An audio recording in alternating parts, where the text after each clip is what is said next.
Inilah olahraga baru di Indonesia yang sudah 1 tahun menggeliat dalam skala komunitas dan berpusat di Kota Bandung. Rownet Indonesia.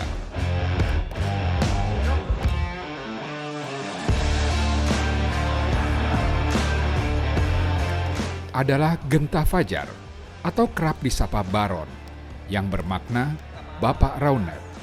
Mulai memboyong olahraga Rownet pada 2020, tepat kala pandemi COVID-19 mulai melanda Indonesia.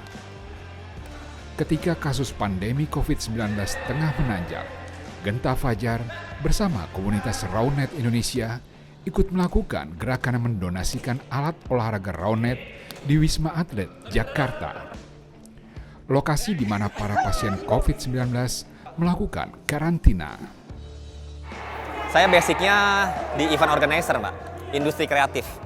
Jadi mungkin nyambungnya kenapa bisa bawa Rownet karena selalu berpikir pengen sesuatu yang unik aja, yang belum pernah orang lakukan. Nah kebetulan ada olahraga baru yang belum pernah ada berkembang di Indonesia, dicoba untuk diriset, lalu diputuskan untuk dibawa dan alhamdulillah sampai hari ini ya sudah berkembang. Oh responnya waktu itu sangat baik. Nah kebetulan ini kan berkembangnya waktu di masa PPKM, PSBB pertama, pandemik. Jadi mungkin patut bersyukur juga dengan adanya pandemik karena pada waktu itu kan banyak yang nggak ada kerjaan, Mbak. Jadi akhirnya olahraga. Akhirnya benefitnya jadi banyak yang berolahraga. Jadi banyak lebih berkembang, informasinya beredar. Mungkin kalau waktu itu tidak ada pandemik, mungkin Rownet nggak pernah ada juga. Konsep permainan olahraga Rownet ini tidak jauh berbeda seperti olahraga bola voli.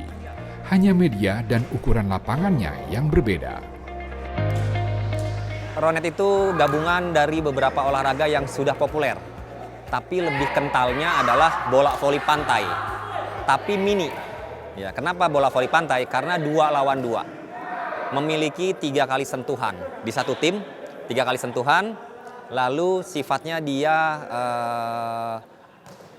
harus, kalau di bola voli itu kan bola milik lawan harus dilewatin sama net.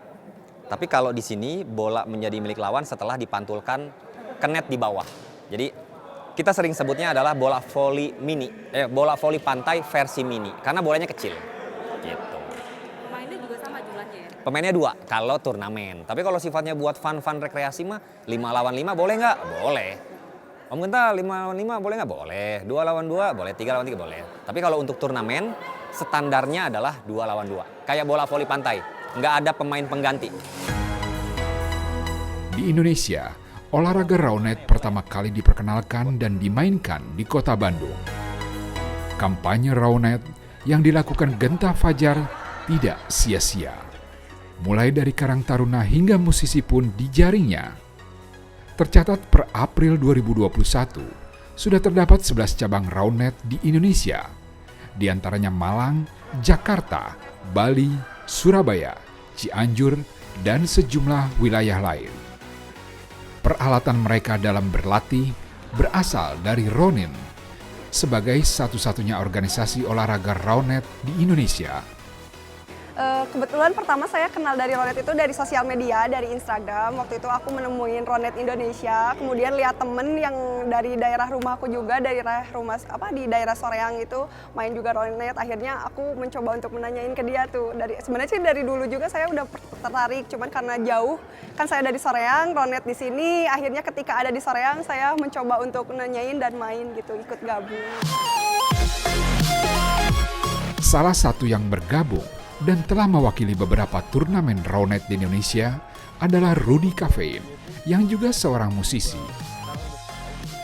Awalnya sih saya udah tahu sih dari teman-teman di bulan Juni 2020. Cuman saya belum ngeh, akhirnya pas saya searching Rownet, terus baru tertarik di Oktober 2020. Terus saya istilahnya searching lagi dan akhirnya saya inisiatif buat beli alat sendiri kan. Biar nanti main tuh nggak memalukan, oh ternyata begini. Akhirnya saya kalau bahasa Sundanya tuh ngulik sendiri lah. Ngulik akhirnya pas ikut mabar, ikut main bareng. Kebetulan saya ketemu sama Baron juga, bapaknya Ronet Indonesia, Bapak Genta. Akhirnya di situ diajarin rules-nya dan cara bermainnya, serve-nya gimana. Akhirnya saya berjalan waktu, paham, cuman 2 hari.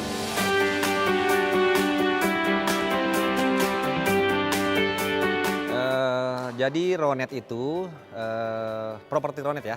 Properti Ronetnya itu adalah terdiri dari sebuah bola. Bola yang bisa di-squeeze. Jadi dia bahannya bahan karet. Dia sekitar, diameternya itu sekitar 30 cm. Lalu terdiri dari sebuah alat yang seperti trampolin yang ada di bawah. Itu tingginya 20 cm dari tanah. Lalu lingkarannya itu adalah 90 cm. Standar internasional itu seperti itu.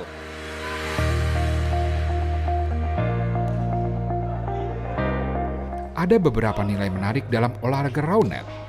Pemain mempersilahkan dan memberi ruang gerak antar pemain untuk mendapatkan bola. Serta tidak ada wasit, hanya ada pengamat atau observer. Observer pun hanya turun tangan jika pemain mengalami kebuntuan saat memecahkan masalah. Ronet ini unik. Saya menemukan sesuatu hal yang tidak ditemukan di olahraga lain, yaitu membangun karakter building. Dari sisi apa? Dari sisi integritas. Kenapa? Karena di Ronet ini tidak ada wasit. Salah satunya yang unik itu tidak adanya wasit. Jadi para pemainlah yang harus memutuskan masalahnya yang ada. Mereka bersepakat dulu, gitu, untuk memecahkan sebuah problem. Jadi mengajarkan kita. Karena tadi tidak ada wasitnya, jadi kita harus jujur, kita harus lebih sportif, lebih dewasa, lebih bijaksana, dan satu lagi adalah legowo. Karena pada saat ini masuk nggak, ini nggak masuk nggak, ya udah masuk. Berarti semua sepakat bahwa itu masuk. Tidak ada perdebatan. Karena di rules internasionalnya ada tercantum, don't be a jerk. Anda tidak boleh menjadi orang yang menyebalkan di sini. Rownet Indonesia kini tengah menatap panggung internasional yang akan digelar pada Desember 2021 dan 2022. Genta Fajar sebagai penggagas Rownet Indonesia berharap olahraga Rownet tidak hanya populer di Indonesia, tapi juga bisa sejajar dengan cabang olahraga lainnya.